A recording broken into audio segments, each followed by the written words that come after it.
I will deal with rights and obligations. What are the rights and duties of the members of cooperative housing societies?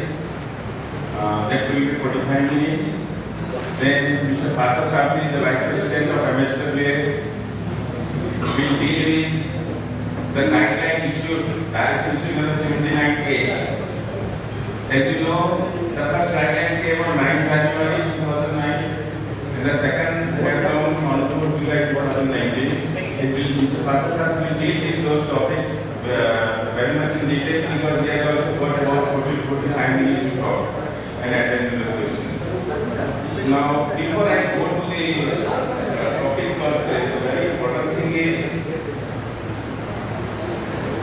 these amendments came into effect on 9th March.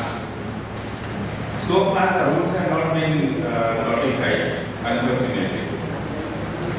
Though the draft rules are available privately, but talking from this forum, it will not be proper to authentically say about the rules. I will deal with those things, and therefore I have divided my talk in two parts. Part 1 will be rights and obligations as per the Act, which has been amended. Chapter 13B has been added to the Maharashtra Cooperative Societies Act. The relevant sections I will deal with, and what are the rights and obligations under the amended law, I will deal in detail. However, the other part, as per the draft rules, I will throw light on that. The draft rules are really appreciable, but those have not been notified for whatever reason the concern of the government. So as I repeat, I first deal with the rights and obligations of members as per the Act, which are effective, and the remaining will be rights and obligations as per the rules, which are draft rules. As and when they are published, we have to again look into it, as to what are the draft rules have been finalized and notified. As I have been summarizing in 1 or 2 minutes, the chapter 13B has been added to the Act, which is specifically for the purpose of applicable to housing societies only. As far as rights and obligations are concerned, section 124B4, 124B8, which replaces section 32 of the old statute, and 124B11 will deal with the voting rights of the various categories of members. So to start with, first of all, as we know, associate member, provision members and joint members have been totally redefined. The associate member are those members who are not required to have any interest in the property. They don't have any interest in the property, number one. And number two, their name is not going to be there in the share certificate. Provision members are absolutely temporary members. When a member of the society dies, his nominee has a right to apply for membership of the society, and he can be admitted as a provisional member before the legal heads are coming in future. Right to vote and take participation in the proceedings of the general body meeting of the society, that is covered by section 11, 154B11, which I will come later on. 154B8, I will shortly tell section 8 rather than repeating 154B. 8 replaces section 32 of the Parent Act. There is section 32 there in the Act, but it is not apply to housing societies. Now, both the sections are by and large parameter, means all the provisions are same. Every member of the society is entitled to inspect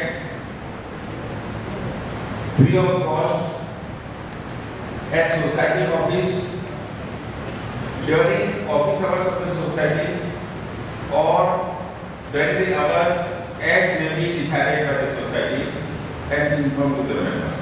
These are the rights of the member. Now, what are the documents which can be inspected? The documents are Act, that is Maharashtra Port Society Act, the rules and the bylaws of the society. Last audited annual balance sheet and income and expenditure account. Last audited that means, say for example, if you go in the month of September and the society has not held the general body meeting, then the last audited will be the year before. Then list of members of the committee, managing committee. The register of members will include all the members of the society. So the list of members of the committee and the list of members. Minutes of the general body meetings and minutes of the general body and the managing committee. Now let me tell you the question will arise. As to for how many years the record have to be maintained and to be available to the members under the provisions of Section 8. For that, somewhere in the draft rule it has been specified. The information has been categorized. Let me repeat, these rules have not come to force. But I am just giving you a knowledge. There are 4 categories. Category 1, the permanent records.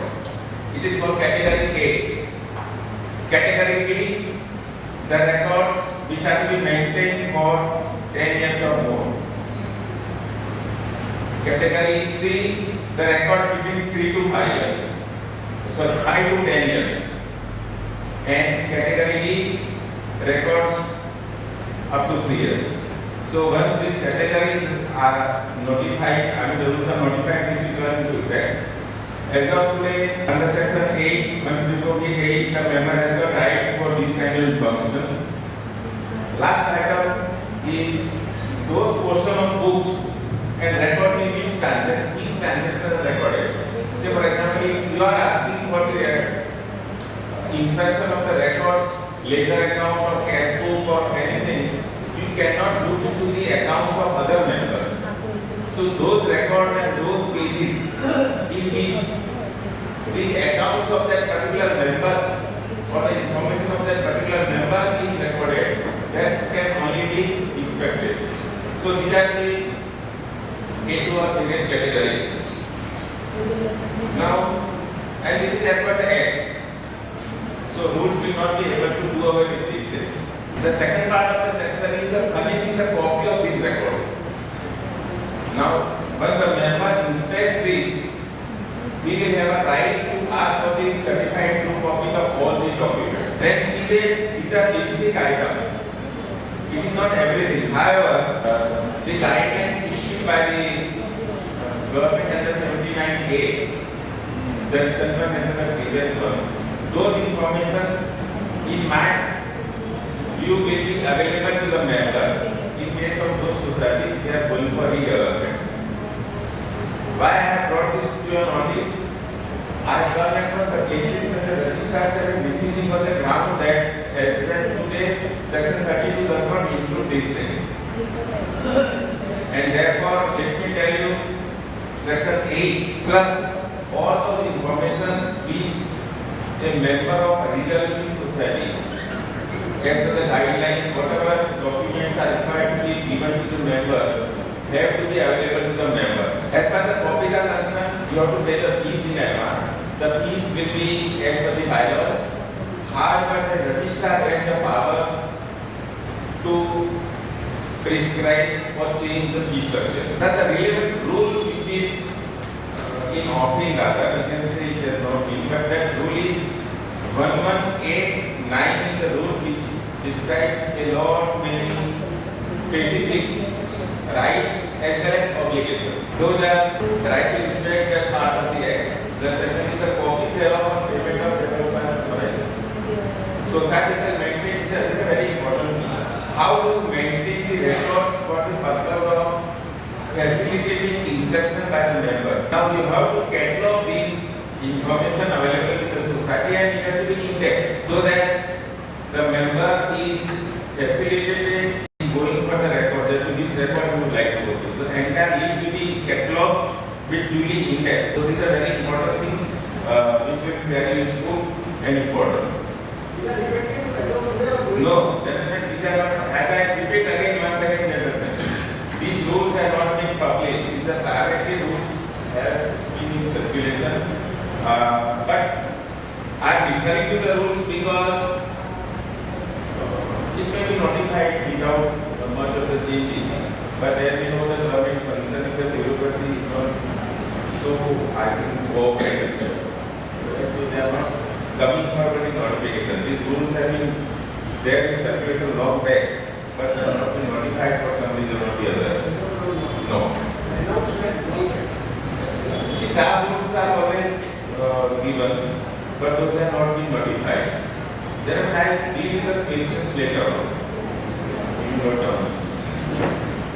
As far as questions relating to rules are concerned, I cannot tell you anything authentically. And that is the reason I have divided my talk in two parts. First, I will read the provisions of the Act which are effective, and later on the tentative things which are in working. If the rules, even when the rules are notified. Then, how this catalog and index records and where it is to be maintained. So, apart from the hard copies, those can be maintained in electronic mode, soft copies, as well as the same can also be part of the website of the society. So, it is not necessary that only the hard copies are to be made available. If the society has got a website, we can publish in the website the index and the catalog. So on clicking on that, the member can get the information. For that, the prescribed form has to be filled. That can also be the part of the online process. Say for example, just to brief your PR, in my office we are in the process of developing a software where we will be able to give you a slot, or if you have a client, for example, your member will be able to log in, and in that all this information received from the society with index and catalog can be kept so the members can fill up the form online and have the access to them. But as of today, if you have the website, you can upload this information for benefit of members using catalog and index. This catalog and index list is also to be placed in the notice board of the society. As you know, under section 75, you have to have an annual general board meeting in which there are certain information compulsorily to be brought on record in the proceedings. In the general board meeting, the committee has to give the annual working report of the society. It is compulsory. In that annual working report also, if you are giving the report in hard copy, there also have to include the index and catalog list of the information available in the society, as well as it has to be part of the annual working. Then audit report. See, the auditor are going to be given the additional responsibility where two kinds of remarks will be required. Remark 1, as to what are the index and catalog information available, and the negative thing, what catalog and information is not available, even though the Act and the rules require the society to go for. Now, this is something for transparency in the management. This is a very good feature, but that will be another task on the auditors because they are required to report. You know, normally it will not be that easy because all those sections details A to F, which shown in the second slide, have to be specifically mentioned by the auditor that certain things are not available and certain things are available. So that has to be part of the audit report. And this report goes to the registrar. This can be the secretary of the society or any other member which can be authorized to be MIO by the managing committee. So as and when this kind of information is required, the application needs to be filed with MIO or the secretary, and then he will have to respond it within a given period. Say for example, within 7 days he has to write back to the member as to what are the information available and when the time and day will be within the time and day will be within 15 days of receipt of the application. So it will be the member information compensation officer. I refer to the categories which are going to be of this nature. Category of permanent records to be maintained for 10 years, to be maintained for 5 years, and to be maintained for 3 years. But these are yet to come later. The proposed housing society code number 19 is expected to be prescribed for making application. Application can be made online. If there is a website of the society, the website, or there is a service provider like, as I told you, that kind of application will be available to the members in the prescribed form. The procedure is the MIO will inform within 7 days the suitable date, time, and visa within 15 days of the application. Then the injection will be allowed either in basis of secretary or MIO as the case. The procedure part, the member has to have, he cannot make any remark in the record of the society. At the most, he can use the pencil to make certain marks and note down as to which records he would like to have copies and all these things. So he has to use the pencil and note permanent remark on the record of the society. He cannot take any photocopies and videography of the record of the society. Now coming to the refusal of the society to give inspections as well as to give the copies of the records. The provision is made for appeal if the society fails to give the inspections or the copies of the records.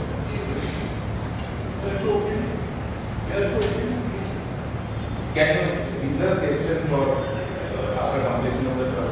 There will be more than enough time.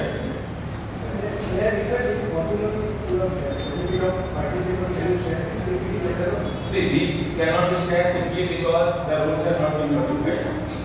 I cannot say. In fact, it will not be proper even to go through this, but we are just throwing light on something which is not. These rules have been the draft rules which have not been notified so far. The changes may come, and even if the changes may not come, the point is it is not proper to disclose this. We are just discussing in-house, not in public.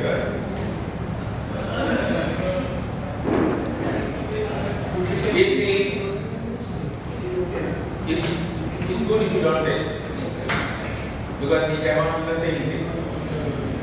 Let us have some sanctity of the because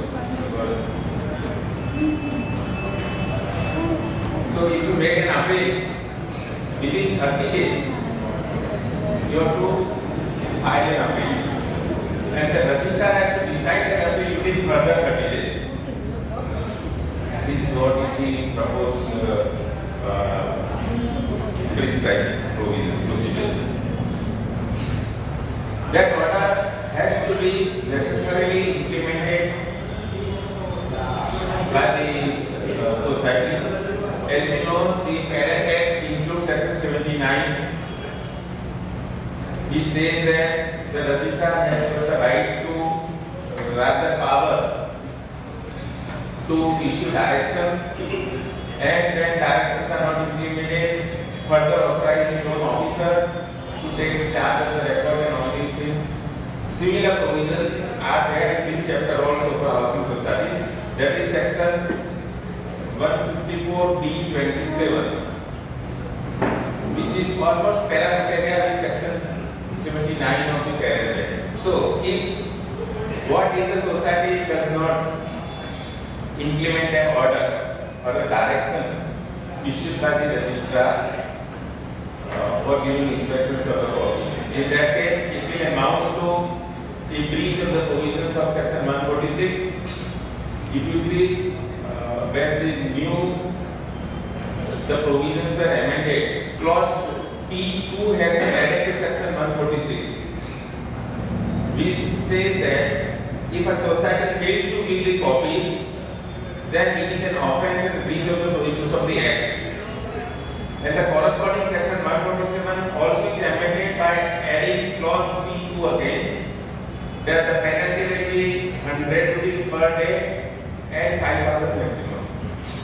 So that provision will be attractive. Society fails to implement the direction of the registrar. Apart from these, other provisions such as disqualification, superseding the committee, all these things which are there, originally will always be available to the registrar, including disqualifications of the responsible person. The second aspect, rights and duties of the members. So the right of the member to get the allotment certificate when whether the redevelopment was prior to amendment or after amendment. Every member will have a right to get a letter of allotment from the society for allotment of the plot or the flat. However, this right is restricted if on two conditions. If he has not paid the membership fees or he has not paid the total consideration of the flat or the plot, as a case may be. So, in that case, the certificate of allotment will not be given. The society will not be obliged to pay it. Rather, it cannot be given because a person can be member of the society only if there is a premises available as per the amendment 5 or 6 is there. We say that the number of members cannot be the number of flats in the building. Yeah, section 154B5.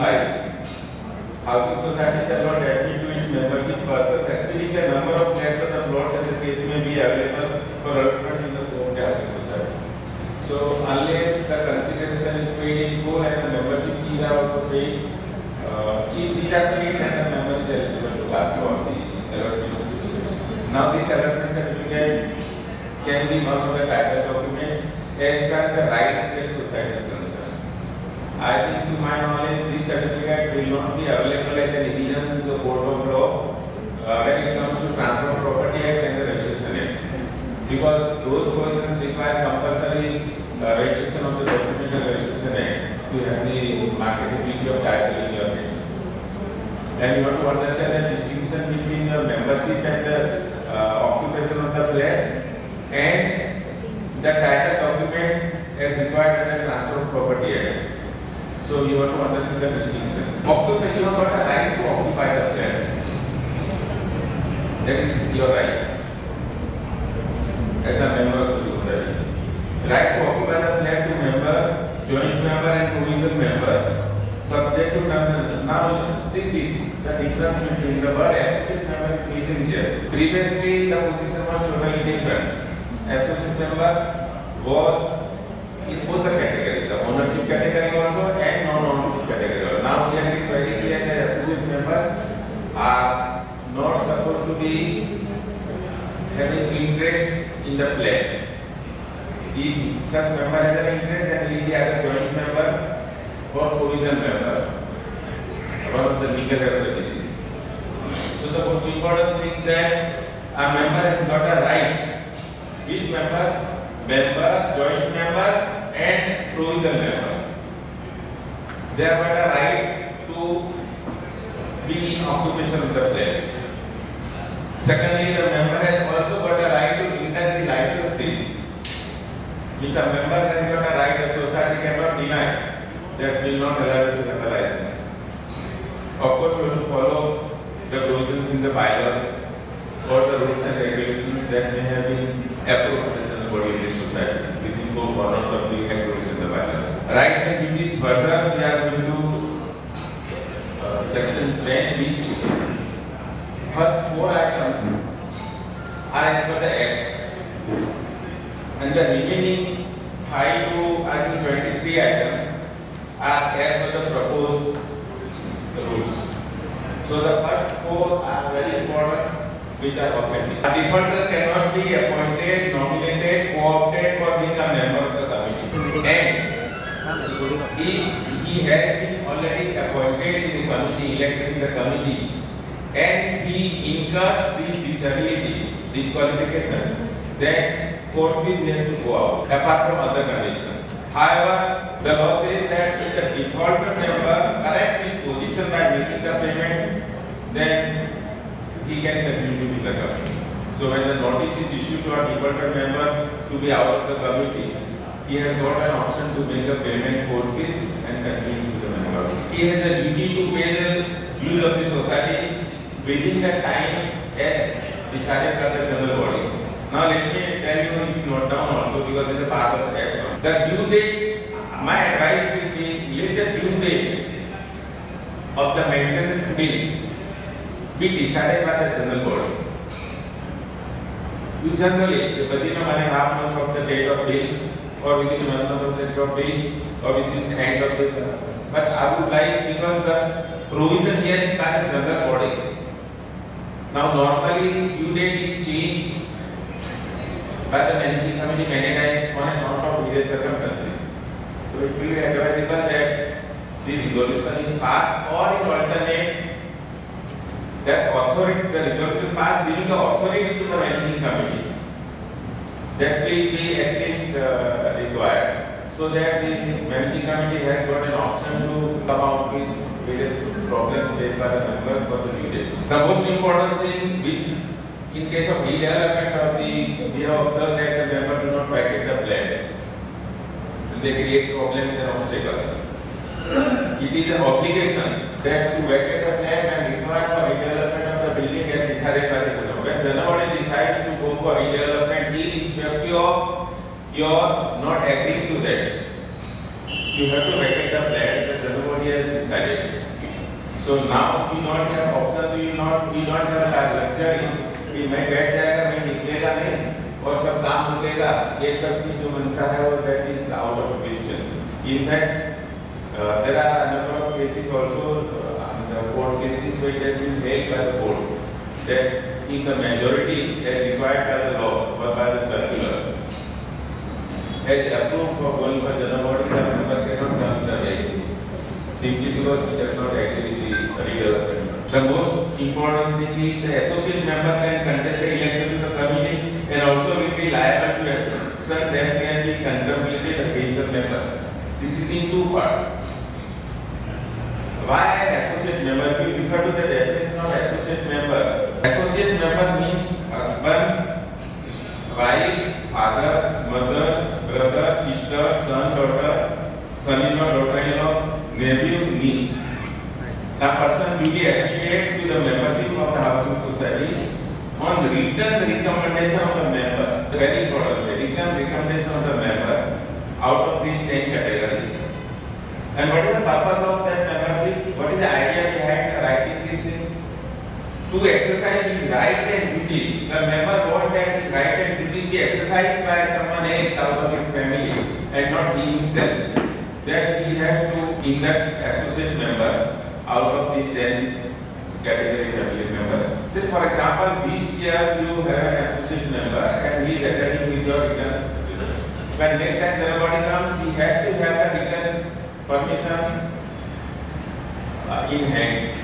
You cannot say that I am an associate member duly admitted by the society and therefore I have a right. So he has to have every time a written note or the authorization from the member of the society that he wants his associate member to exercise certain rights. However, if member is liable to certain action, that action can also be taken against the associate member. So if some action is contemplated against a member because of breach of the law, breach of the bylaws, breach of the rules and regulations, then that contemplated action can also be taken against the. Now item number 5 to 23 as I told you initially are out of those rules which are not so far modified. So I'll just summarize. To attend the general body, not to act against the interest of the society, to obey the provisions of the bylaws, defaulter cannot be appointed, nominated, co-opted for being a member of the committee, to respect the member, society, the family member, to cooperate in the working of the society, to observe accurately the rules made by the general body from time to time regarding utilizing the facilities.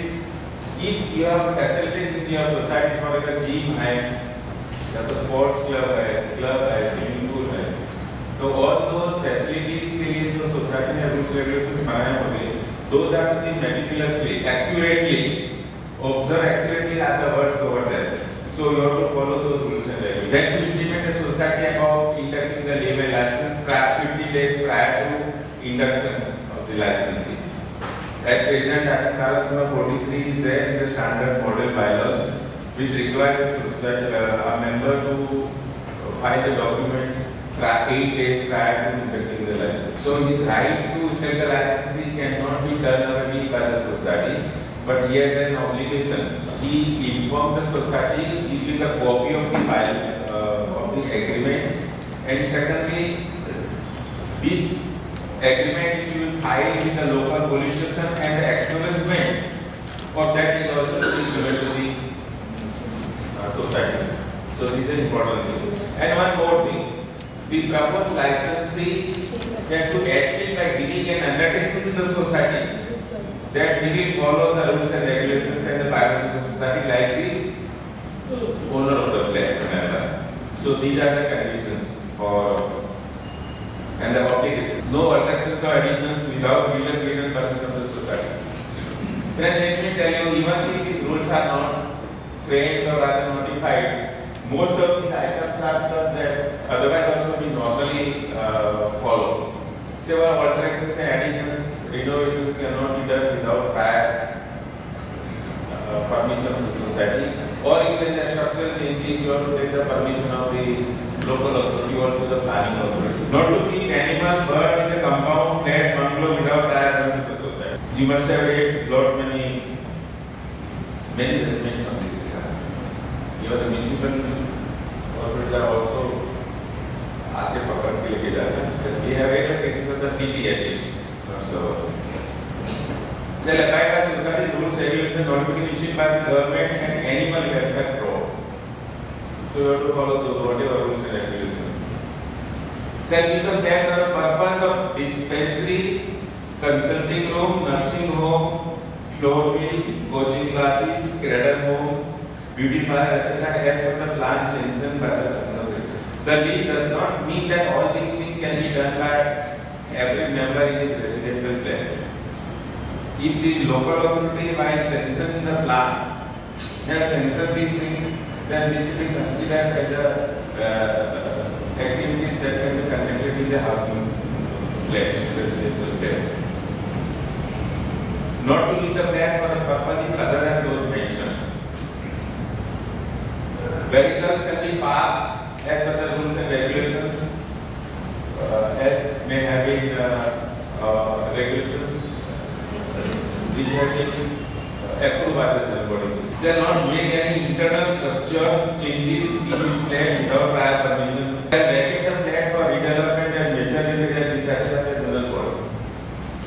Carry out plugging of leakage as per the decision. This is a very important thing.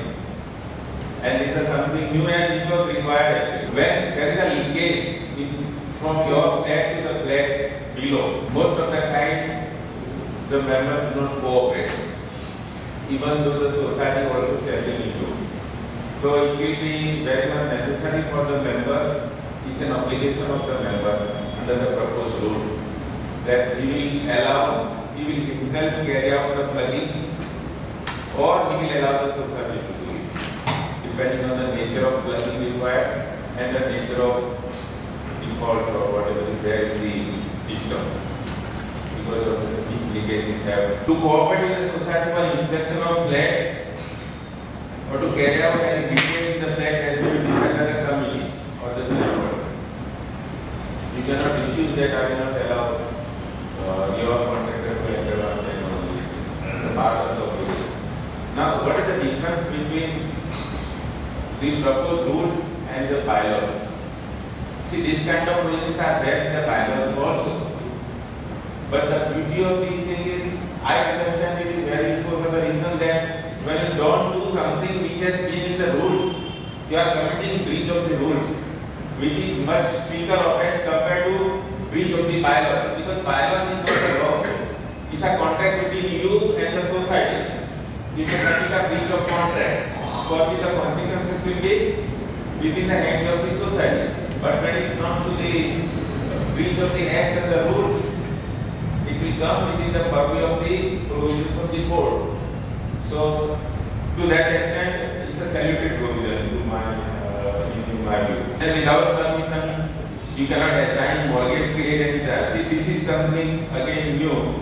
I don't know whether this kind of rules will be challenged in the court of law. It may be restricted or be struck down also. The reason is, as an owner of the property, you have all the right to deal with it. When you are assigning your interest in the property, by way of sale or by any other mode of giving the occupancy right. Whether this kind of restriction will be reasonable restriction or not, which can be addressed in the court later on, will be addressed. Because the society does not give you the permission to assign, then you will be stuck. Your right will be obstructed. So this is how.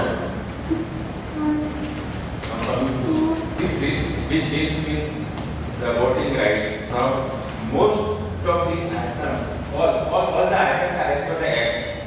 So there is no question of rule here. And I have not made a slide for the rules. Because those slides, the rule 12, 118812, deals the association of societies or federation of the societies or that kind of entities. So it may not be very much of interest to all members, or we can discuss it as and when it comes for the academic purpose. For the time being, these are all provisions of the Act and very much applicable to the housing societies. No member of society shall have more than one vote in his affairs. We know as of today also the same position. I think as of today, section 11 के बदले में आज section अभी आज की date में जो other than housing society का section 27, which is there in the parent act, but is not applicable to housing societies. But now housing society को ये applicable है section 11 to B11. We say that one member, one vote. Right to vote is exercised personally. You cannot give the power of attorney. There is no proxy allowed in housing societies. Chairman shall have a casting vote in case of, say for example, एक resolution में दोनों side equally vote होते हैं, chairman will have a casting vote. Associate members shall have a right to vote with prior written consent of members. I discuss in detail. Provisional members shall have a right to vote. Provisional, joint and member. Joint and provisional members are otherwise also under the Act. Those 1 to 4 items are eligible for voting. Joint member will have right to vote in the first year. I'll deal with the joint member. Say for example, A, B, C, D are the owner of the flat and all have opted to be member of the society. A is a member, B, C and D are the joint member 1, 2 and 3 respectively. If A is absent, D can attend. If A and B are absent, C can attend. And if A, B and C are absent, D can attend. So this has to be in the particular sequence only. The joint member, even though he is the owner having interest in the property, he cannot attend if the member A is present. This is a very important thing. In case of corporate members, who are the corporate members? Partnership firm, company, a trust. Now under the amended provision, the definition of person has been drastically widened, including even HUF are also included. So even HUF will be in that sense corporate member. Because HUF, so all these corporate members have to authorize one of their members or the shareholders or the directors for the purpose of attending and voting and taking part in the. Then with this, I have dealt with the topic which was there, right and obligations of members in the amended law. I repeat, the rules have not been so far notified. So whatever we say as far as the rules are concerned should not be taken as basically as of today. We have to wait for the notification.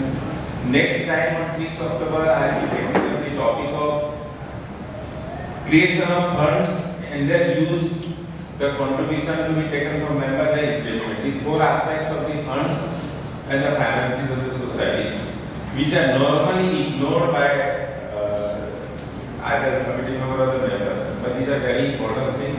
There are very good changes also. So, and then section 154B14 से लेके 154B17 तक के provisions है. So these I deal with in the next time. Thank you very much for listening. I hope I have added to your knowledge and I now answer the questions you have on this topic for 10 minutes. So very quickly, I wanted to notice that there are two interest exploitation. So when I was trying to enter into the membership, member society, so they told me that since I do not belong to my, I don't have the property in my name, it's in my mother name, so I cannot participate. So I told them I can take a permission from my member and I have written down the bylaws. So they are really told they told me that I cannot enter. This was the first time I started protesting. So thereafter, the voting was not to the election was not to the voting. It was to decide this member, and this member. Okay, and they decided that they made the committee general vote. I objected. So they are telling you, because since they decided almost 99 members, so therefore we can do this, we have right to become also. So I am a bit confused because I am new to this. So definitely, I think my enlightenment will be having this and I will be trying to be trained in this. Can you answer this question? Very clear about the issues, and these are the the concerned provisions of the law. An associate member, if the mother and owner of the flat, then she need to written consent with the prescribed form. As of today, the form as per the old bylaws is form number 8. For the purpose of making an associate member. Once you become an associate member with the authority in writing, you can add it. The society cannot. If the society tries to restrict, then you can come to the register.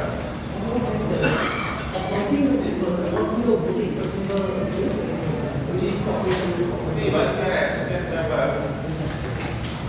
you are associate member, you get all the rights which are available under section 152(b)(11) for attending and voting and participating in the election also.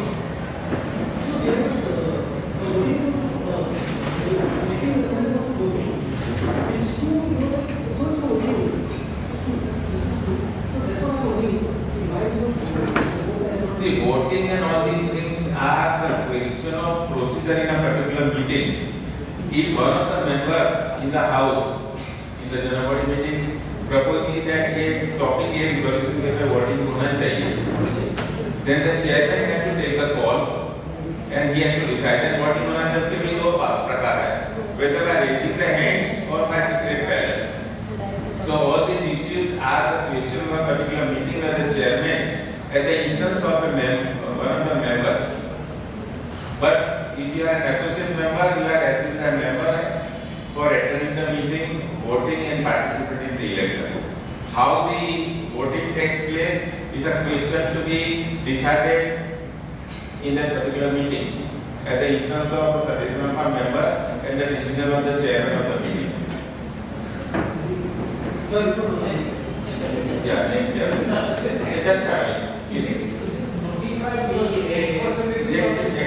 Just meeting for the redevelopment. In that, not member, the member has authorized the associate member which has no right of property, and he has attended that meeting, and he has attended the meeting with the one whether he should be allowed to attend or not. One, and talking about the redevelopment, and after that he has got a right of property. See, the associate member is not only for other than redevelopment proceedings. Associate member is an associate member under the law, and therefore he has got all the right, including the right to attend the meetings at the stage of redevelopment. There is nothing like that. An associate member cannot participate in the proceedings made for redevelopment of the society. Even then, Mr. Parthasarathy will throw a greater light on this topic. But associate member has got all the right to attend all the meetings. Yeah. Yeah, that's what that. Can there be difference between ownership and membership in the share certificate? My father has given me the flat in gift, and they have found out some problem in my gift. They are not taking me as a member. Now, who is the owner and who is the member? See, this is not a topic of the day today, but even I have briefly dealt with it. I have dealt with this thing many times in this forum. in last 14 months. I'll shortly clarify. The relevant section is 124B13. Previous section was section 30. Under the succession provision, the legal heir of the deceased become vested with right in the interest in the property without doing anything. Equally, class 1 legal heir automatically get vested with the equal interest in the property. That is a part under general law. As far as the society is concerned, you have to deal with separately. Under the amendment provision, you can have a nomination, nominee will be acted as a provision member. If there are no nominees, then the legal heir can come the public procedure. As of today, the procedure is bylaw number 34 and 35. So, even if you are not member of the society, but if you are a legal heir of the deceased, then under the general law, you are already vested in ownership of the property in the equal ratio, equal to others. So there is no question that if you are not member, see, if you are not member, you can be owner. But every member cannot be the owner. But every owner can be the member. So this is how it is. Please. This is under draft stage. It can be enforced and it is not enacted. Now, associated member is at the draft stage. So, what is the enforceability? No. See, this is. This is also No. It is not. As far as associate member right are concerned, you see my slide. This right is given by the Act, not by the rules. So, associate member has got all the right under the Act itself. The provision that he should not be, if you refer to the definition 124B1 into bracket 18, the definition of associate member, provision member, joint member is given. Associate member has got all the right as I described previously. It is not through the rules. It was under parent. Yeah. Hello hello अपन अपने जैसे एज society अपने MCA में complaint कर ले तो उससे पहले 50% भरो और बाद में हम आपका कंप्लेंट सुनेंगे करके किधर भी एमसीए में सोसाइटी जाती है पानी के बिल के या किधर भी जाती है तो बोलते हैं पहले 50% भरो बाद में आपका कंप्लेंट सुनेंगे करके वैसे ये डीडीआर में आप जानते हैं किसी मेंबर का 20 लाख रुपए आती है और वो अपनी सोसाइटी के अगेंस्ट में डीडीआर सुनवाई करते हैं तो वहां पे भी ऐसा कुछ प्रोविजन है कि 50% outstanding Let me tell you, if the proceedings are filed under the old act में 101 था, नए act में है 124B29. When you file an application for recovery certificate under a member, there is no necessity to deposit a single rupee also. However, if the deputy registrar gives an order rather the certificate of recovery, if you have any dispute about that, then you have to go in appeal. And in that case, you have to deposit 50% of the recovery certificate amount before you have a right. It is not appeal, it is revision under section 154. Because the certificate is final. Technically, why the revision? It is not appealable order.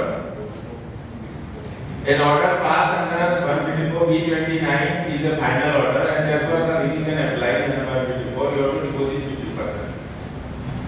Any person who has not so far asked the question, yeah, please. This associate members rules is applicable since when? New rules on associate members. But Associate members, you said about that. So new rule, like whoever is associate member. see, there are no rules about the, as I told you in answer to your question, then associate member का जो भी मैंने बोला ना, it is as per the act. Since when new rule has come to practice. Those are already effective from 9th March. Again, I'll ask you one or two questions because the Bharata Sarthi has 45 minutes and a question answer. So I will take two questions. Yeah, I am secretary of Gitanjali Society. Now we have a big reporter. He is reporter since the beginning, and he purchased the flat.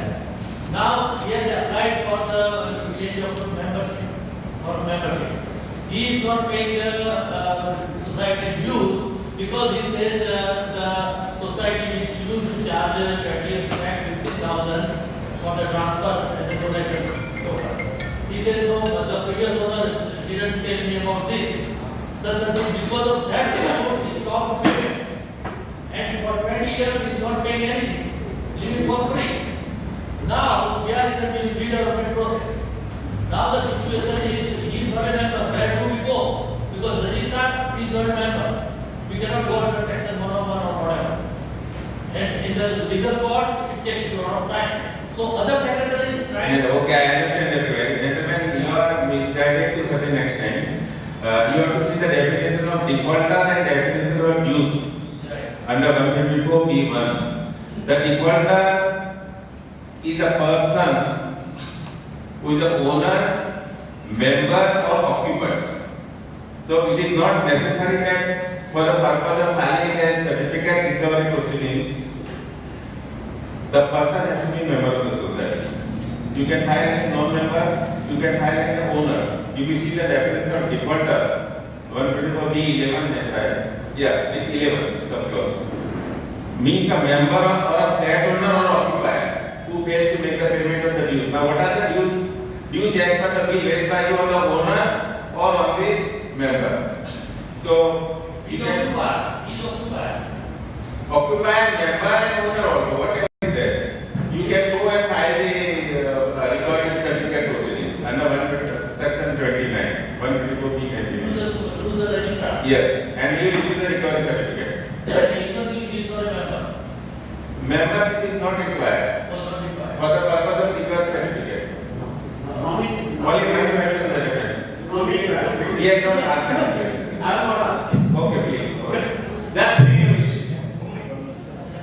If a member, the defaulting member, I can say, take a ground on the basis of that misappropriation of fund of the society fund, he is not paying the dues.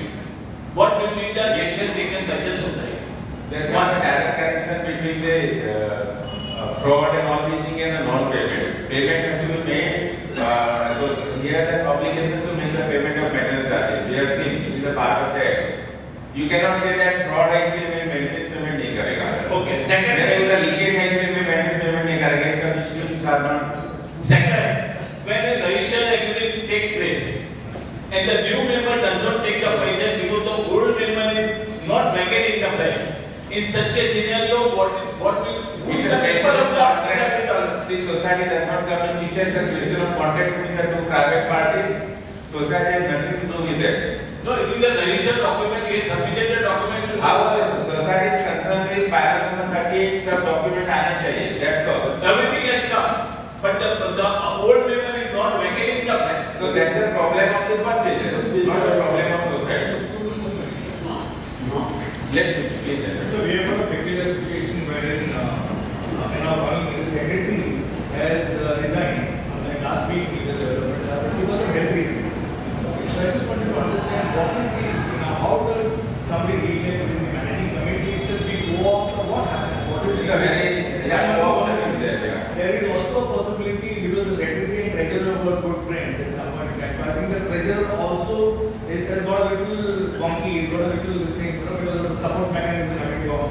He is also contemplating possibly resigning next week. So what happens in such a See, scenario? this is a topic of not of discussion today, gentlemen.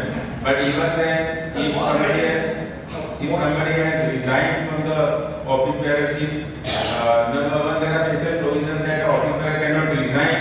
Means on submission of the resignation, till the time it is not accepted, he continues to be the office bearer of the society. Okay. There are specific bylaws for that. In certain circumstances, it will be advisable to accept and go for the co-option if the membership is taken to 50 under the amended law. So co-option is a very big Yeah, it is very much there in case of societies where the membership is up to 250. Okay. Friends, thank you very much. It will be on the circular, I mean the guideline issued under 79A by the government of Maharashtra in case of redevelopment. Thank you, friends.